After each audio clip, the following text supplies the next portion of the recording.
I think we need to actually bring in a guest panelist. There we go. So Bones, tell us about Annabelle. Welcome back, world. It's us, Doug. And Alley Cat. And today we are going to be talking about Annabelle creation.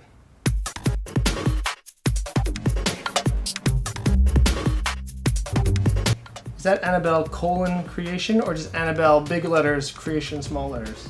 Yeah, this is I guess a chapter in a bigger thing. It's sort of a spin-off sequel or spin-off prequel. I think it's more accurately put as the sequel to a prequel. No, but isn't it a prequel to the prequel? What? Wasn't it like there was Annabelle? Oh, it is. Okay, so it's the prequel to the prequel that is a spin-off of the original Conjuring movie. There we go. Yeah.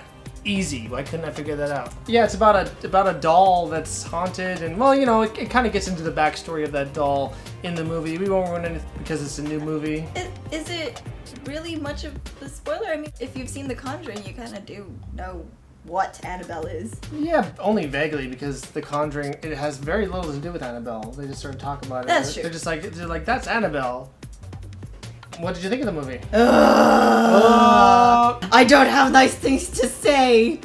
Well, start with something that is nice. So anything positive? It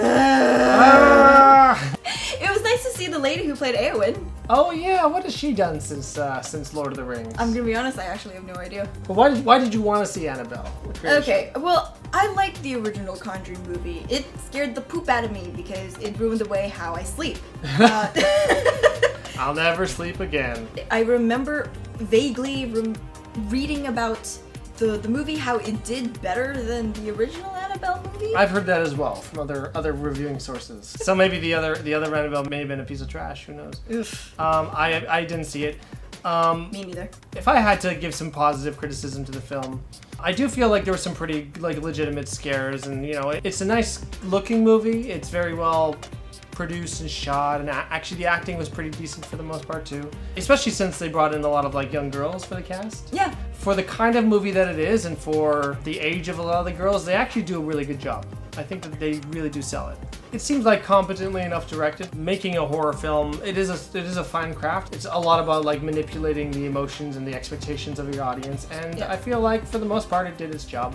Anything else positive you want to say? No. Okay. I mean, ultimately though, when it comes to movies like this, I'm never that excited about them. I haven't seen a demonic possession movie where I've been like, wow, I really like that. Really? Not The Conjuring? You know, The Conjuring I would say is one of the better ones. I feel like that one's really finely crafted. For the kind of movie that it is, I think it's top notch. But ultimately, this kind of genre doesn't do anything for me.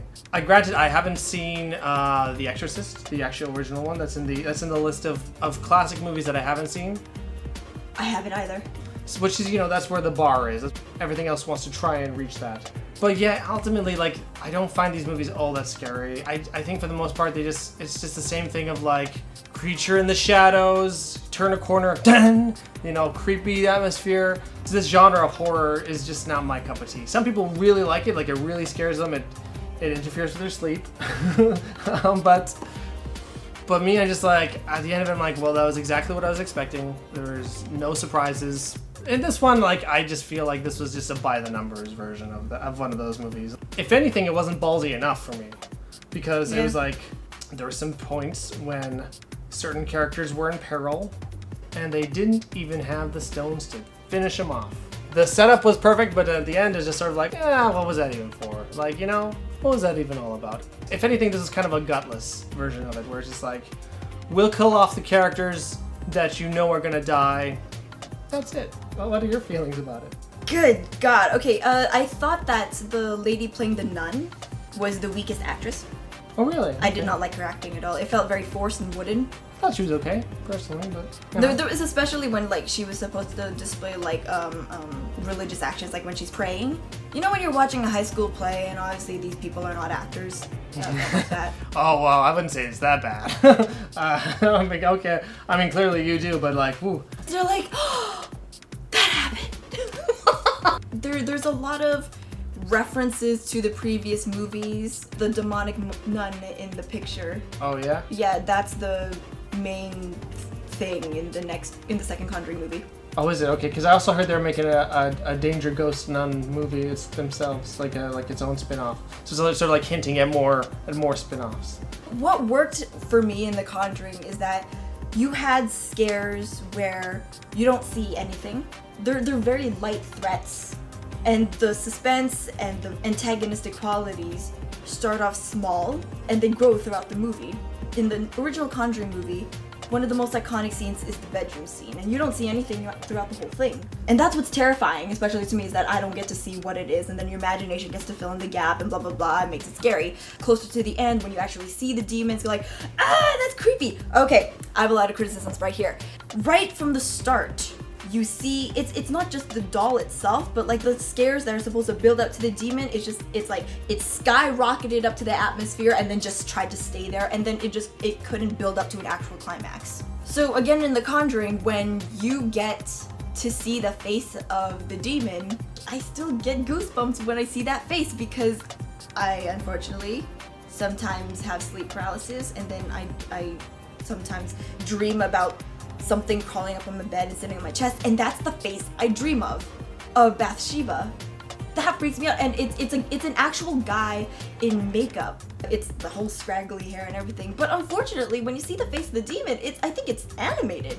Yeah, you know, this one, sometimes the demon effects are very effective. It's when you see less of it. Yes. And so, like, the more of the demon you see, you're like, wow, that actually is kind of lame. I can think of one shot in particular where it's like hanging upside down, and it's out of focus, and you see its eyes. When I thought, ooh, that worked. Like that shot worked. But unfortunately, like they keep trying to push it, and they kind of push it past the point of being scary to looking a little bit like cheesy. Every time you would actually see the demon in its real form, is it just me, or did it remind you of a werewolf? Like a demon ram, more than a werewolf, I'd say. Because rams are scary. There is connections to rams and Satanism. I thought it was goats. Yeah, goats, rams. There's goats and there's the connections to goats and Satanism. So it's not out of left field. It seems like an informed choice. Something like a goat demon has to be executed. It has to be executed with a certain precision and restraint. And sometimes in this movie they got that. Sometimes they didn't. But unfortunately, with something like that, is you need to get it right every time, because the moment that it becomes not scary, it kind of deflates all the moments when it was. Yeah. Restraint. That's the key to good horror filmmaking. Restraint. So The Conjuring definitely has characters that make dumb decisions. You can overlook it to a sense. However, in Annabelle Creation, it's almost like, oh, something terrible happened at night. Guess what? In the morning it's all better, and I'm just gonna act like it didn't happen. I'm not gonna say anything. Everyone's kind of setting themselves up for failure here. There's one particularly stupid moment where a character dies, but doesn't just die. Like, the corpse looks disfigured, gray and pale, like it was not a natural death, clearly. And then literally the next scene, they're just playing it off like, well, that sucked. And time for bed, everybody. This was like the perfect opportunity for them to go like, you know what? Peace, we're out of here. Goodbye, everybody. And I feel like that was like the stupidest, most glaring, dumb decision in the whole movie. At this point, you're fair game as far as I'm concerned. You're ripe for the picking, so have fun. So at the end of the day, would you recommend people go see Annabelle Creation? No, save your money, buy something else. For me, it's hard for me to say ever flat out, like, don't anybody see this. That movie will come and I'll let you know. But in this case, I feel like fans of the genre know exactly what they're getting into and will get exactly what they want out of it. Outside of that, like, I can't really see anyone else liking it. Let us know, did you see Annabelle Creation? Let us know what you think in the comments down below. And what is your favorite demonic possession movie? It doesn't have to be The Exorcist. So thanks so much for watching. If you agree, or even if you disagree, but you just like our video and us talking, please give us a thumbs up. Please subscribe if you want to keep up with all the new movie reviews that we're putting out. If you think Allie has a cute face, please like. If you think I have a cute face, then put a thumbs down. I'll take it the best way possible. Thanks so much for watching, everybody. Bye!